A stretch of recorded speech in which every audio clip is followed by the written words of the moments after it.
जम्मू कश्मीर में करीब 10 साल बाद विधानसभा का चुनाव होने जा रहा है। इन 10 सालों में जम्मू कश्मीर में बहुत कुछ बदल चुका है। पहले वहां आर्टिकल 370 लागू होता था, जो वहां के विधानसभा और लोगों के लिए एक स्पेशल पावर देता था। लेकिन 5 अगस्त 2019 को मोदी सरकार ने इस पर बिल लाकर बदलाव किया था और जो राज्य का स्पेशल दर्जा था वो खत्म कर दिया गया था। इसके साथ ही राज्य को 2 केंद्र शासित प्रदेशों में बांट दिया गया। अब चुनावी तारीखों के ऐलान के बाद से वहां सियासी सरगर्मी बढ़ गई है, तो वहीं एक नई राजनीतिक पीढ़ी का उदय भी हो रहा है। चुनाव में चौथी पीढ़ी के राजनेता के साथ साथ पिता पुत्र की जोड़ी भी मैदान में है, जहां नेशनल कॉन्फ्रेंस यानी एनसी ने कम से कम 6 राजनीतिक वारिसों को टिकट दिया है। तो वहीं पीपुल्स डेमोक्रेटिक पार्टी यानी पीडीपी ने अपने पहले परिवार के एक सदस्य पर भरोसा जताया है और उसे परिवार के गढ़ को फिर से हासिल करने का मौका दिया है। तो आइए जानते हैं इस रिपोर्ट में कौन है वो चेहरे।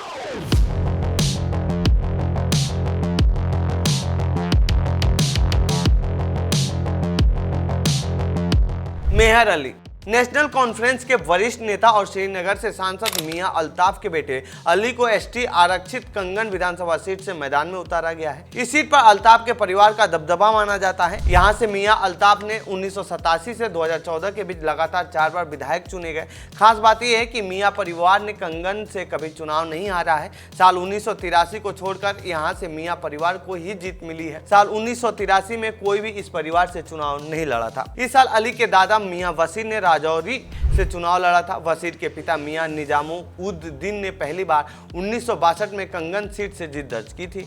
परिवार के नवीनतम राजनेता अली एमबी एजुकेशनल इंस्टीट्यूट के अध्यक्ष हैं और सीईओ हैं। अब देखने वाली बात होगी कि क्या मियां परिवार की चौथी पीढ़ी जीत दर्ज कर पाएगी या नहीं। सलमान सागर जम्मू कश्मीर के हजरत बल विधानसभा सीट से नेशनल कॉन्फ्रेंस के उम्मीदवार सागर पार्टी के महासचिव हैं और पूर्व मंत्री अली मोहम्मद सागर के बेटे हैं, जो खानेयार विधानसभा क्षेत्र से पार्टी के उम्मीदवार हैं, जहां से वो साल 1996 से लगातार जीत दर्ज कर रहे हैं। सलमान लंबे समय से राजनीति में हैं और 2008 में श्रीनगर निगम के मेयर चुने गए थे। उन्होंने कश्मीर के लिए एनसी के प्रांतीय युवा अध्यक्ष के रूप में भी काम किया है। पार्टी ने एक बार फिर उन पर भरोसा जताया है। साल 2008 में यहाँ से पूर्व मुख्यमंत्री फारूक अब्दुल्ला ने जीत दर्ज की थी, लेकिन साल 2014 के विधानसभा चुनाव में नेशनल कॉन्फ्रेंस हार गई थी और पीडीपी ने जीत दर्ज की थी। इसके बाद वहां पर पहली बार चुनाव हो रहा है। यहां त्रिकोणीय लड़ाई है। एक तरफ बीजेपी अपनी पहली जीत दर्ज करना चाहती है, तो वहीं एनसी अपनी सीट वापस लेना चाहती है, जबकि पीडीपी इसे बरकरार रखना चाहती है। डॉक्टर सज्जाद साफी उरी पाकिस्तान सीमावर्ती उरी विधानसभा से नेशनल कॉन्फ्रेंस ने पेशे से डॉक्टर सज्जाद को अपना उम्मीदवार बनाया है। डॉक्टर सज्जाद एक राजनीतिक परिवार से आते हैं। वह पार्टी के दिग्गज नेता और पूर्व मंत्री मोहम्मद शफी उरी के बेटे और राज्य के पूर्व वित्त मंत्री अब्दुल रहीम राठेर के दामाद हैं। सज्जाद ने 2006 में अपनी नौकरी छोड़कर राजनीति में कदम रखा और उन्होंने अपने पिता की कमी को पूरा करते हुए देखा जा रहा है, जिन्होंने पहली बार साल 1972 में उरी सीट से जीत दर्ज की थी और कई बार मंत्री रहे। साल 2009 में उन्हें राज्यसभा का टिकट दिया गया था, लेकिन 2014 में विधानसभा चुनाव जीतने के बाद उन्होंने इस्तीफा दे दिया था। इस बार कांग्रेस एनसी दोनों इंडिया गठबंधन के तहत 7 चुनाव लड़ रही हैं। ऐसे में अब उरी सीट पर होने वाले विधानसभा चुनाव की लड़ाई काफी दिलचस्प होने वाली है। हिलाल अकबर लोन पेशे से वकील हिलाल सोनावरी विधानसभा सीट से एनसी के उम्मीदवार हैं। इस सीट से साल 2014 के विधानसभा चुनाव में हिलाल के पिता और जम्मू कश्मीर विधानसभा के पूर्व अध्यक्ष मोहम्मद अकबर लोन ने जीत दर्ज की थी। साल 2020 के जिला विकास परिषद यानी डीडीसी चुनावों के दौरान कथित भड़काऊ भाषण के लिए हिलाल पर गैरकानूनी गतिविधि रोकथाम अधिनियम यानी यूएपीए के तहत मामला दर्ज किया गया था और जमानत पर रिहा होने से पहले उन्होंने 1 महीना जेल में बिताया था। अनुच्छेद 370 के निरस्त होने के बाद भी उन्हें हिरासत में लिया गया था और कई महीनों तक श्रीनगर के एमएलए हॉस्टल में रखा गया था। अपने स्वास्थ्य में गिरावट के कारण सीनियर लोन इस बार चुनावी मैदान में नहीं है।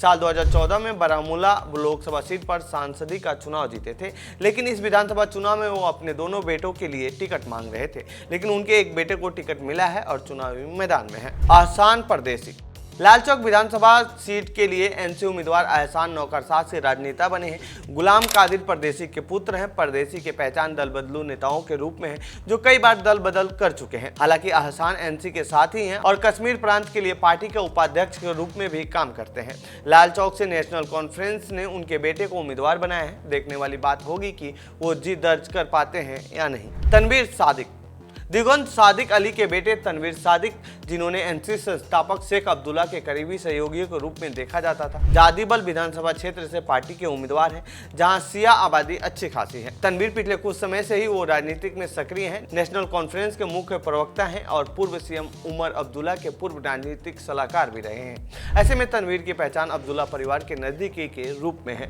सैयद मुंतजिर मेहदी। हुर्रियत नेता सैयद आगा हसन के बेटे मुंतजिर हाल ही में पीडीपी में शामिल हुए हैं और बडगाम विधानसभा क्षेत्र से पार्टी के उम्मीदवार हैं। मुंतजिर सियाओं के एक प्रभावशाली धार्मिक संगठन अंजुमन ए शरी सिया के कामकाज से सक्रिय रूप से जुड़े रहे हैं। उनके चचेरे भाई आगा रहुल्ला, जो एनसी से श्रीनगर सांसद हैं, उनके राजनीतिक प्रतिद्वंदी भी हैं। यावर साफी बंडे। सोफिया से 2 बार विधायक रहे अब्दुल मजीद बांडे के पोते यावर इस सीट के लिए पीडीपी के उम्मीदवार हैं। बांडे ने 1962 में कांग्रेस विधायक के तौर पर और 1972 में निर्दलीय के तौर पर इस सीट से चुनाव जीता था।